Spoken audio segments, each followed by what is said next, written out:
integral part of our life ever since I can remember our life in New City, New York.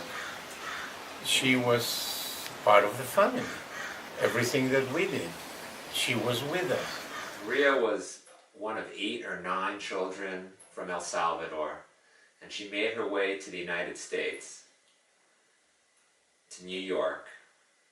And my parents, my father is from Chile and my mother is from Hungary, and they made their way to New York as well.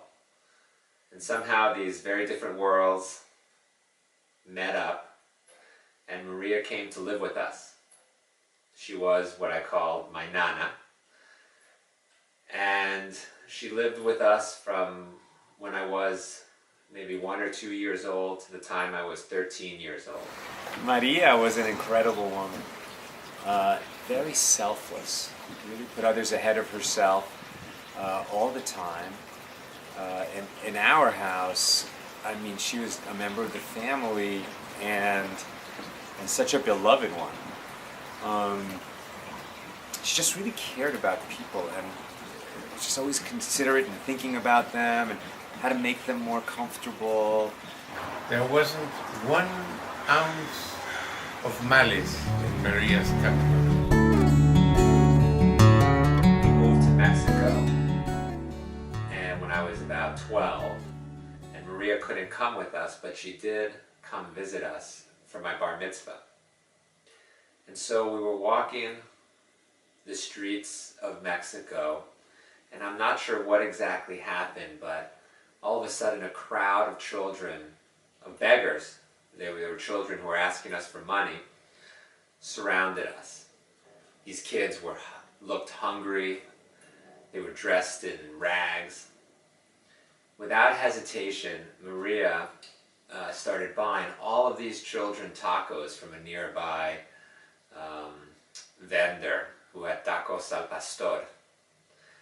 She must have bought 25 children food, and she did it so lovingly, so quickly, so without hesitation.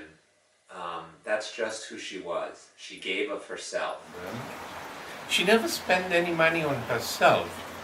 So I believe that and therefore she saved, because she obviously had savings, and so all her money must have gone to her family. Particularly she was concerned later on with the education of her grandchildren.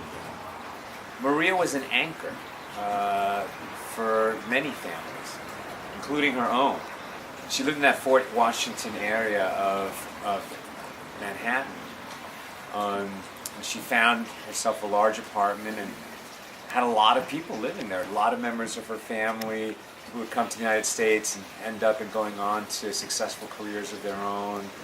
Obviously her immediate family, but also I think nieces, nephews, members of the more extended family, and even members not of her own family, but who sort of became part of that extended family by virtue of living in that wonderful apartment. As I recall, it was one of those railroad layouts. It was a very long, narrow apartment with a bunch of rooms off a hallway. She wanted to bring all her children, so she did bring Margarita, which I think we all know, and she was very good, and she had children and they went to college. Maria and Maria's family, they really came out from the lower classes to the middle class. I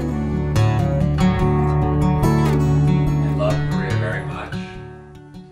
She looked after me. She was always home when I came home from school. I'd like to dedicate or have Maria as part of the dedication of the movie that's being made in Brazil about a family who also has given a tremendous amount of themselves to help the people around them to make their community better. I'd like to dedicate a tribute to Maria.